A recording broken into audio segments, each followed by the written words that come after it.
ಮೊದಲನೇದಾಗಿ ಶಿಕ್ಷಣದ ಬಗ್ಗೆ ಮಾತನಾಡುವಂಥದ್ದಾದರೆ, ವಿದ್ಯಾರ್ಥಿಗಳಿಗೆ ಈ ತಿಂಗಳು ಸ್ವಲ್ಪ ಕಷ್ಟಕರ ಸಮಯ ಅಂತಲೇ ಹೇಳ್ಬೋದು. ಸೊ ನೀವು ಅಂದ್ಕೊಂಡಂತಹ ರಿಸಲ್ಟ್ ನಿಮಗೆ ಸಿಗೋಕ್ಕೆ ಹೆಚ್ಚಿನ ಪರಿಶ್ರಮವನ್ನು ನೀವು ಹಾಕಬೇಕಾಗುತ್ತೆ. ಇನ್ನು ನೀವೇನಾದರೂ ಸ್ಪರ್ಧಾತ್ಮಕ ಪರೀಕ್ಷೆಗಳಲ್ಲೇನಾದ್ರು ತಗೊಳ್ತಾ ಇದ್ದೀರಾ ಅಂತ ಹೇಳಿದ್ರು ಸಹಿತ ನಿಮಗಿಲ್ಲಿ ಸ್ವಲ್ಪ ಅಡೆತಡೆಗಳ ನಂತರ ನಿಮಗಿಲ್ಲಿ ಯಶಸ್ಸು ಸಿಗುತ್ತೆ ಅಂತಲೇ ಹೇಳ್ಬೋದು. ಸೊ ಆದ್ದರಿಂದ ಸತತ ಪ್ರಯತ್ನವನ್ನು ನೀವಿಲ್ಲಿ ಮಾಡಬೇಕಾಗತ್ತೆ ಈ ಯಶಸ್ಸು ಸಿಗೋಕ್ಕೆ. ಸೊ ಆದಷ್ಟು ಈ ತಿಂಗಳು ನಿಮ್ಮ ಸಾಮರ್ಥ್ಯದ ಮೇಲೆ ನೀವು ಹೆಚ್ಚು ಗಮನವನ್ನು ವಹಿಸುವಂಥದ್ದು ಉತ್ತಮವಾಗಿರುತ್ತೆ. ಇನ್ನೊಬ್ಬರನ್ನು ನಂಬಿ ಯಾವುದೇ ರೀತಿಯಾದಂತಹ ರಿಸ್ಕನ್ನು ತಗೊಳ್ಳೋಕ್ಕೆ ಹೋಗಬೇಡಿ.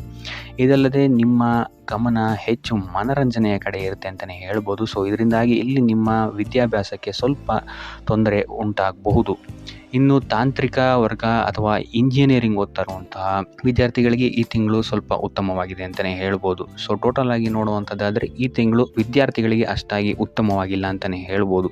ಇನ್ನು ಕುಟುಂಬ ವಿಚಾರಕ್ಕೆ ಬರುವಂಥದ್ದಾದರೆ, ಮೊದಲಾರ್ಧದಲ್ಲಿ ನೀವು ಈ ತಿಂಗಳು ಕುಟುಂಬದ ಜೊತೆ ಹೊಂದಿಕೊಂಡು ಹೋಗೋಕ್ಕೆ ಟ್ರೈ ಮಾಡ್ತೀರಾ ಅಂತಲೇ ಹೇಳ್ಬೋದು. ಸೊ ಇದರಿಂದಾಗಿ ಇಲ್ಲಿ ನಿಮಗೆ ನಿಮ್ಮ ಪ್ರತಿಯೊಂದು ಯೋಜನೆಗಳಿಗೆ ಕುಟುಂಬದವರಿಂದ ಸಂಪೂರ್ಣವಾದಂತಹ ಸಲಹೆ ಮತ್ತು ಸಹಕಾರಗಳು ಸಿಗುತ್ತೆ ಅಂತಲೇ ಹೇಳ್ಬೋದು. ಇದಲ್ಲದೆ ಒಡ ಹುಟ್ಟಿದವರು ಸಹಿತ ನಿಮಗಿಲ್ಲಿ ಹೆಚ್ಚು ಸಹಕಾರವನ್ನು ನೀಡ್ತಾರೆ ಅಂತಲೇ ಹೇಳ್ಬೋದು. ಕುಟುಂಬದಲ್ಲಿ ಮೊದಲೆರಡು ವಾರಗಳು ಹೆಚ್ಚು ಸಕಾರಾತ್ಮಕವಾದಂತಹ ವಾತಾವರಣ ಇರುತ್ತೆ ಅಂತಲೇ ಹೇಳ್ಬೋದು. ಇದಲ್ಲದೆ ನಿಮ್ಮ ಪ್ರೀತಿಯ ಸಂಬಂಧಗಳಲ್ಲಿ ಸ್ನೇಹಿತರ ಒಡನಾಟವನ್ನು ಆದಷ್ಟು ನೀವು ತಪ್ಪಿಸುವಂಥದ್ದು ಉತ್ತಮವಾಗಿರುತ್ತೆ. ಕೊನೆಯ ವಾರವೂ ಸಹಿತ ನಿಮಗಿಲ್ಲಿ ಅತ್ಯುತ್ತಮವಾಗಿದೆ ಅಂತಲೇ ಹೇಳ್ಬೋದು. ಸೊ ನಿಮ್ಮ ಸಮಯೋಚಿತ ನಿರ್ಧಾರಗಳಿಂದ ನಿಮ್ಮೆಲ್ಲ ಸಮಸ್ಯೆಗಳನ್ನು ನೀವು ಈ ತಿಂಗಳು ನಿಮ್ಮ ಕುಟುಂಬ ವಿಚಾರದಿಂದ ದೂರ ಮಾಡ್ಕೊಳ್ತೀರಾ ಅಂತಲೇ ಹೇಳ್ಬೋದು. ಇನ್ನು ದಿನ ಕಳೆದಂತೆ ನಿಮ್ಮ ಮನೆಯ ವಾತಾವರಣ ಶಾಂತಿ ಮತ್ತು ಆಹ್ಲಾದಕರವಾಗಿರುತ್ತೆ ಅಂತಲೇ ಹೇಳ್ಬೋದು. ಸೊ ಟೋಟಲ್ ಆಗಿ ನೋಡುವಂಥದ್ದಾದರೆ ಕುಟುಂಬ ವಿಚಾರದಲ್ಲಿ ಈ ತಿಂಗಳು ನಿಮಗೆ ಉತ್ತಮವಾದಂತಹ ಫಲಗಳಿದೆ ಅಂತಲೇ ಹೇಳ್ಬೋದು. ಇನ್ನು ಆರೋಗ್ಯ ವಿಚಾರಕ್ಕೆ ಬರುವಂಥದ್ದಾದರೆ, ಆರೋಗ್ಯ ವಿಚಾರದಲ್ಲೂ ನಿಮಗೆ ಈ ತಿಂಗಳು ಉತ್ತಮವಾಗಿದೆ ಅಂತಲೇ ಹೇಳ್ಬೋದು. ಈ ತಿಂಗಳು ನೀವು ಹೆಚ್ಚು ಶಕ್ತಿವಂತರಾಗಿರ್ತೀರಾ ಅಂತಲೇ ಹೇಳ್ಬೋದು.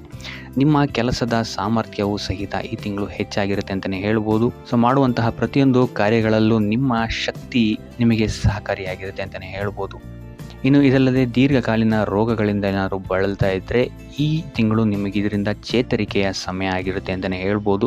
ಸೊ ಆದಷ್ಟು ನಿಮ್ಮ ಸಾಮರ್ಥ್ಯವನ್ನು ಹೆಚ್ಚಿಸಲು ಆರೋಗ್ಯಕರ ಆಹಾರವನ್ನು ಸೇವಿಸುವಂಥದ್ದು ನೀವು ಉತ್ತಮವಾಗಿರುತ್ತೆ. ಇದು ಅಲ್ಲದೆ ನಿಮ್ಮ ದೈನಂದಿನ ಕಾರ್ಯಗಳಲ್ಲಿ ಯೋಗ ಮತ್ತು ಧ್ಯಾನವನ್ನು ಸಹ ಮಾಡುವಂಥದ್ದು ನಿಮಗೆ ಉತ್ತಮವಾಗಿರುತ್ತೆ ಅಂತಲೇ ಹೇಳ್ಬೋದು. ಸೊ ಆದಷ್ಟು ಕರಿದ ತಿಂಡಿಗಳಿಂದ ದೂರ ಇರುವಂಥದ್ದು ಒಳ್ಳೆಯದು. ದೈಹಿಕವಾಗಿ ಮತ್ತು ಮಾನಸಿಕವಾಗಿ ಈ ತಿಂಗಳು ನೀವು ಹೆಚ್ಚು ಸ್ಥಿರತೆಯನ್ನು ಕಾಣ್ತೀರಾ ಅಂತಲೇ ಹೇಳ್ಬೋದು. ಇನ್ನು ವಯೋವೃದ್ಧರಿಗೆ ಮಧುಮೇಹದಂತಹ ಸಮಸ್ಯೆಗಳು ಸ್ವಲ್ಪ ಕಾಣಬಹುದು. ಸೊ ಆದ್ದರಿಂದ ಯಾವುದೇ ರೀತಿಯಾದಂತಹ ಆರೋಗ್ಯ ವಿಚಾರವನ್ನು ನೆಗ್ಲೆಕ್ಟ್ ಮಾಡದೆ ವೈದ್ಯಕೀಯ ಸಲಹೆಯನ್ನು ಪಡೆಯುವಂಥದ್ದು ನೀವಿಲ್ಲಿ ಉತ್ತಮವಾಗಿರುತ್ತೆ ಅಂತಲೇ ಹೇಳ್ಬೋದು. ಸೊ ಒಟ್ಟಾರೆಯಾಗಿ ಆರೋಗ್ಯದ ದೃಷ್ಟಿಕೋನದಿಂದ ಅತ್ಯುತ್ತಮವಾದಂತಹ ಫಲಗಳನ್ನು ನೀವು ಈ ತಿಂಗಳು ನೋಡ್ತೀರಾ ಅಂತಲೇ ಹೇಳ್ಬೋದು. ಇನ್ನು ವೃತ್ತಿ ಜೀವನಕ್ಕೆ ಬರುವಂಥದ್ದಾದರೆ, ನೀವು ಈ ತಿಂಗಳು ಯಾವುದೇ ಪ್ರಮುಖ ಕೆಲಸಗಳನ್ನು ಮಾಡಬೇಕಾದ್ರೆ ನಿಮ್ಮ ಪೋಷಕರ ಆಶೀರ್ವಾದವನ್ನು ಪಡೆಯುವಂಥದ್ದು ನಿಮಗಿಲ್ಲಿ ಅದೃಷ್ಟವನ್ನು ತರುತ್ತೆ ಅಂತಲೇ ಹೇಳ್ಬೋದು. ಸೊ ಇಲ್ಲಿ ನಿಮ್ಮ ಪ್ರತಿಯೊಂದು ಕಾರ್ಯಗಳು ಸಹಿತ ಉತ್ತಮ ಸ್ಥಿತಿಯಲ್ಲಿರುತ್ತೆ ಅಂತಲೇ ಹೇಳ್ಬೋದು. ಸೊ ಅನೇಕ ನಿಂತಹ ಕೆಲಸಗಳು ಸಹಿತ ನಿಮ್ಮ ಪೋಷಕರ ಆಶೀರ್ವಾದದಿಂದ ನೆರವೇರುತ್ತೆ ಅಂತಲೇ ಹೇಳ್ಬೋದು. ಸೊ ಇದು ಅಲ್ಲದೆ ಈ ತಿಂಗಳು ನಿಮಗೆ ಹೆಚ್ಚಿನ ಅವಕಾಶಗಳು ಸಹಿತ ದೊರೆಯುತ್ತೆ ಅಂತಲೇ ಹೇಳ್ಬೋದು. ಸೊ ಆದ್ದರಿಂದಾಗಿ ಈ ತಿಂಗಳು ನೀವು ನಿಮ್ಮ ಸಮಯವನ್ನು ಉತ್ತಮವಾಗಿ ಬಳಸಿಕೊಳ್ಳುವಂಥದ್ದು ಉತ್ತಮವಾಗಿರುತ್ತೆ. ಇನ್ನು ಇದಲ್ಲದೆ ನಿಮ್ಮ ಸ್ನೇಹಿತರ ಸಹಕಾರವೂ ಸಹಿತ ನಿಮಗೆ ಇಲ್ಲಿ ನಿಮ್ಮ ಕಾರ್ಯಕ್ಷೇತ್ರದಲ್ಲಿ ಸಿಗುತ್ತೆ ಅಂತಲೇ ಹೇಳ್ಬೋದು. ಇನ್ನು ಯುವಕರು ನಿಮ್ಮ ವೃತ್ತಿ ಜೀವನದ ಬಗ್ಗೆ ಯೋಜನೆಗಳನ್ನು ಮಾಡುವಂಥದ್ದು ಉತ್ತಮವಾಗಿರುತ್ತೆ. ಇನ್ನು ಉದ್ಯೋಗ ನಿರೀಕ್ಷೆಯಲ್ಲಿರುವಂತಹ ಜನರಿಗೆ ಈ ತಿಂಗಳು ಉತ್ತಮವಾದಂತಹ ಅವಕಾಶಗಳು ನಿಮ್ಮನ್ನು ಹುಡ್ಕೊಂಡು ಬರುತ್ತೆ ಅಂತಲೇ ಹೇಳ್ಬೋದು. ಸೊ ಸತತ ಪ್ರಯತ್ನದಿಂದ ನೀವು ಅಂದ್ಕೊಂಡಂತಹ ಯಶಸ್ಸು ನಿಮಗೆ ಈ ತಿಂಗಳು ಸಿಗುತ್ತೆ ಅಂತಲೇ ಹೇಳ್ಬೋದು ನಿಮ್ಮ ವೃತ್ತಿ ಜೀವನದಲ್ಲಿ. ಸೊ ಆದಷ್ಟು ಈ ಸಮಯವನ್ನು ಬಳಸ್ಕೊಳ್ಳೋದಕ್ಕೆ ಟ್ರೈ ಮಾಡಿ.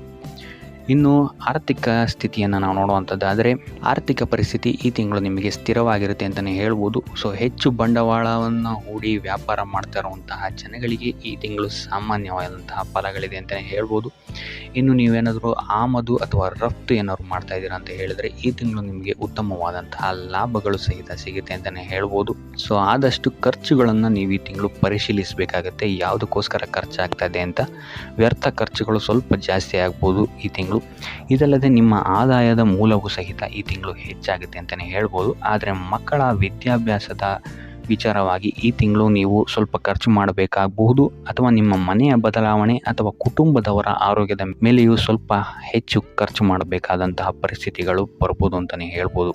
ಸೊ ಆದ್ದರಿಂದ ಹಣಕಾಸಿನ ವಿಚಾರದಲ್ಲಿ ಈ ತಿಂಗಳು ಸ್ವಲ್ಪ ನಿಮ್ಮ ಖರ್ಚಿನ ಮೇಲೆ ನಿಗಾ ಇಡುವಂಥದ್ದು ಉತ್ತಮವಾಗಿರುತ್ತೆ ಅಂತಲೇ ಹೇಳ್ಬೋದು. ಇನ್ನು ಉಪಾಯದ ವಿಚಾರಕ್ಕೆ ಬರುವಂಥದ್ದಾದರೆ, ಶಿವ ಮತ್ತು ಗೌರಿಯ ಪೂಜೆಯನ್ನು ಮಾಡುವಂಥದ್ದು ಮತ್ತು ಬಡವರಿಗೆ ದಾನವನ್ನು ಮಾಡುವಂಥದ್ದು ಸಹಿತ ನಿಮಗಿಲ್ಲಿ ನಿಮ್ಮ ಆರ್ಥಿಕ ಸ್ಥಿತಿಯಲ್ಲಿ ಬರ್ತಾ ಇರುವಂತಹ ತೊಂದರೆಗಳು ಮತ್ತು ವಿದ್ಯಾರ್ಥಿಗಳಿಗೆ ಇರುವಂತಹ ತೊಂದರೆಗಳಿಂದ ದೂರ ಆಗುತ್ತೆ ಅಂತಲೇ ಹೇಳ್ಬೋದು. ಸೊ ಇದಾಗಿತ್ತು ಈ ತಿಂಗಳ ನಿಮ್ಮ ರಾಶಿ ಭವಿಷ್ಯ.